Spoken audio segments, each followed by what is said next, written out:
নৌ অবরোধ জারি করেও যখন কাবু করা যাচ্ছিল না ইরানকে, তখন হরমুজে আটকে পড়া জাহাজগুলোকে পাহারা দিয়ে নিরাপদে পার করে দেওয়ার ঘোষণা দেন ট্রাম্প। দিন দুয়েক আগে ট্রাম্পের এমন ঘোষণার পর এই প্রণালী দিয়ে জল গড়িয়েছে বহু, কিন্তু পার হতে পারেনি কোনো জাহাজ। যদিও ট্রাম্পের আশ্বাসে দুই একটি জাহাজ পার হওয়ার চেষ্টা চালিয়েছিল, সেগুলোতেও হামলা চালিয়েছে ইরান। হামলা চালানো হয় সংযুক্ত আরব আমিরাতেও। এ অবস্থায় হুট করেই হরমুজে জাহাজ পাহারা দেওয়ার দায়িত্ব থেকে সরে আসার ঘোষণা দিয়েছেন ট্রাম্প। কারণ হিসেবে তার ভাষ্য, ইরানের সঙ্গে একটি পূর্ণাঙ্গ চুক্তিতে পৌঁছানোর ব্যাপারে বড় ধরনের অগ্রগতি হয়েছে। হরমুজ প্রণালীতে আটকে পড়া জাহাজগুলোকে নিরাপদে পার করতে ৪ মার্চ থেকেই প্রজেক্ট ফ্রিডম অভিযান শুরু করার কথা ছিল যুক্তরাষ্ট্রের। ওয়াশিংটনের পক্ষ থেকে জানানো হয়, এই অভিযান সফল করতে প্রায় ১৫,০০০ সেনা, গাইডেড মিসাইল ডেস্ট্রয়ার এবং ১০০টিরও বেশি বিমান অংশ নেবে।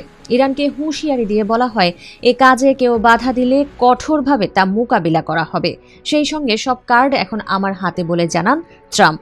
এর একদিন পর মার্কিন পররাষ্ট্রমন্ত্রী মার্কো রুবিও পারস্য উপসাগরে আটকে পড়া ট্যাঙ্কারগুলোকে নিরাপদে বের করে আনতে প্রজেক্ট ফ্রিডম অভিযানের রূপরেখাও তুলে ধরেন। অথচ ১ ঘন্টা না যেতেই সেই অভিযান এখন স্থগিত করার ঘোষণা দিয়েছেন ট্রাম্প। ট্রুথ সোশ্যালে দেওয়া এক পোস্টে ট্রাম্প বলেন, আমরা পারস্পরিকভাবে একমত হয়েছি যে ইরানি বন্দরগুলোতে নৌ অবরোধ আগের মতোই কঠোরভাবে বহাল থাকবে। তবে প্রজেক্ট ফ্রিডম অল্প সময়ের জন্য স্থগিত রাখা হবে, যাতে দেখা যায় চুক্তিটি চূড়ান্ত করে সই করা সম্ভব কিনা। এদিকে ট্রাম্পের এই প্রজেক্ট ফ্রিডম অভিযান স্থগিত করার কিছুক্ষণ আগেও হরমুজে একটি পণ্যবাহী জাহাজ অজ্ঞাত বস্তুর আঘাতের শিকার হয়েছে বলে নিশ্চিত করেছে যুক্তরাজ্যের maritime trade operations centre.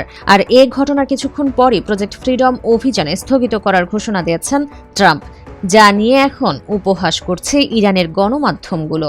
Trump project freedom স্থগিত করার পর ইরানের গণমাধ্যম INSA বলেছে, ইরানের দৃঢ় অবস্থান ও সতর্কবার্তার পর ট্রাম্প অভিযানটি বাতিল করতে বাধ্য হয়েছেন।